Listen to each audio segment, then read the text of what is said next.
말씀은 사도행전 5장 33절에서 42절까지의 말씀입니다.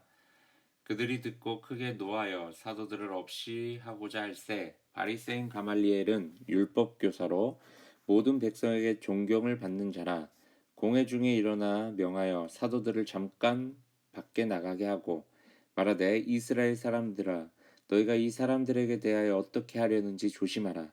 이전에 드다가 일어나 스스로 선전하며 사람이 약 400명이나 따르더니 그가 죽임을 당함에 따르던 모든 사람들이 흩어져 없어졌고 그 후 호족할 때 갈릴리의 유다가 일어나 백성을 꿰어 따르게 하다가 그도 망한즉 따르던 모든 사람들이 흩어졌느니라.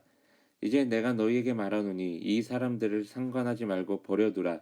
이 사상과 이 소행이 사람으로부터 났으면 무너질 것이요 만일 하나님께로부터 났으면 너희가 그들을 무너뜨릴 수 없겠고 도리어 하나님을 대적하는 자가 될까 하노라 하니 그들이 옳게 여겨 사도들을 불러들여 채찍질하며 예수의 이름으로 말하는 것을 금하고 놓으니 사도들은 그 이름을 위하여 능욕받는 일에 합당한 자로 여김을 기뻐하면서 공회 앞을 떠나니라.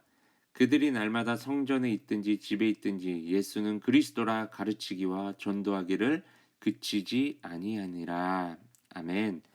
오늘을 허락해 주신 하나님께 감사와 찬양 올려드립니다. 대제사장과 종교 지도자들 앞에서 베드로와 사도들은 절대 기가 죽지 않았습니다.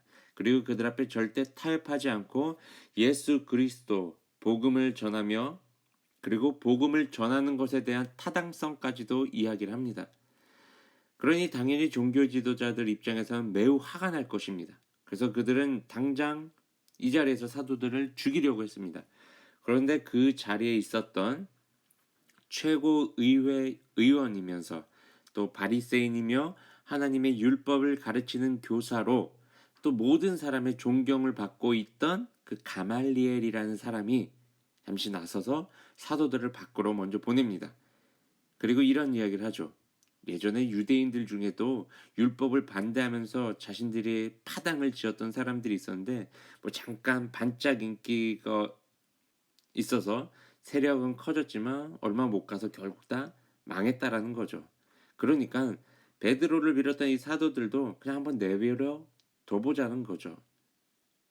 그러면서 이런 이야기를 합니다. 이 계획이나 일이 순전히 인간에게서 난 것이라면 기존과 같이 산산이 무너지고 말 것이고 정말 하나님께서 난 것이면 우리가 어떻게 해도 이건 소용이 없다는 것이죠. 근데 만약에 이게 하나님으로부터 난 것이라면 우리는 하나님을 대적하는 것이 될 수도 있다는 거죠. 그러니까 그럴 위험성을 우리가 갖지 말자는 거죠. 이런 이야기를 이제 사람들에게 하니까 많은 종교 지도자들이 이제 설득을 당하죠. 그래서 그냥 사도들을 다시 불러들여서 아주 심하게, 왜냐하면 자신이 또 분풀이는 또 해야 되잖아요. 심하게 매질을 한 후에 다시 한번 경고를 하죠. 너희들 다시 한번 예수의 이름을 말하지 말라고 그렇게 경고하고 그들을 쫓아냅니다. 근데 쫓아내고 나서 그 쫓아냄을 받았던 베드로와 이 사도들의 고백과 모습이 또 너무나도 이렇게 감동을 주는데 그들은 예수의 이름으로 능욕을 당하는 영예를 얻은 것을 매우 기뻐했다고 나옵니다. 그리고 날마다 쉬지도 않고 예수가 그리스도이심을 성전에서 또 집에서 가르치고 전했다고 이야기를 합니다.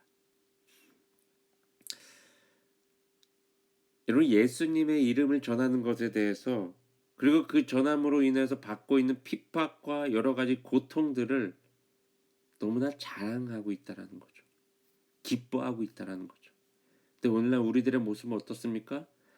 눈치를 봐가면서 전도하죠.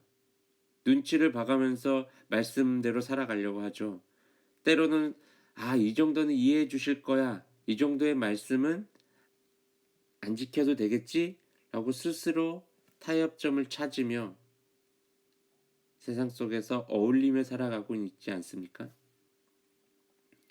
우리가 간혹 교회에서는 교회가 문턱을 낮춰야 된다라는 이야기를 많이 합니다. 그런데 그러다 보니 복음의 핵심을 놓아버릴 때도 있습니다. 스스로 하나님인 양 세상과 어느 선에서 타협을 한 후에 그것이 요즘 세대에서는 옳은 방법이다라고 합리화시키기도 하죠. 여러분, 성경은 분명히 하나님의 자녀들에게 세상 속에서 빛과 소금의 역할을 감당하라고 말씀하셨습니다. 세상 가운데 선한 영향력을 끼쳐야 하는 자들입니다. 그런데 거기에다 추가되는 게 하나가 더 있어요.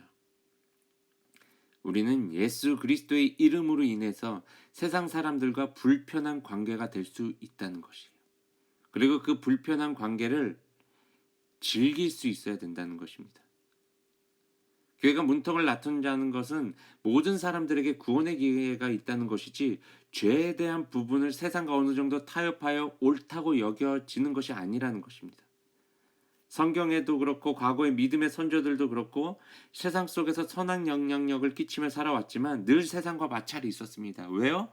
하나님의 자녀와 세상은요, 추구하는 가치가 다르기 때문이에요. 당연한 거예요. 마찰이 생기는 것은. 마찰이 생기지 않으려고 세상과 타협한다는 것은요, 그리스도인이 아니죠. 여러분, 우리가 전도하고 선교해야 된다고 하는 것 이야기를 많이 하죠. 그러면서 전도하는 대상, 선교해야 될 대상들을 많이 이해해야 된다고 이야기를 합니다. 근데 전도와 선교는요, 단순히 그들을 이해하는 것이 아닙니다. 그들의 영이 필요한 것, 바로 예수 그리스도를 그들의 삶 가운데 선포하는 것입니다. 오늘도 세상 가운데서 세상의 가르침과 세상의 가치관 속에서 살아가고 있는 우리가 그 세상 앞에 떨지 말고 두려워하지 말고 담대하게 예수가 그리스도임을 선포하고, 그리고 선포함으로 인해서 받게 되는 어려움들이나 고통들이나 이런 모든 것들 안에서 기뻐하시길 바랍니다. 그게 그리스도인입니다. 여러분, 이런 그리스도인으로서 우리 모두가 살아가시길 주님의 이름으로 축원합니다. 샬롬.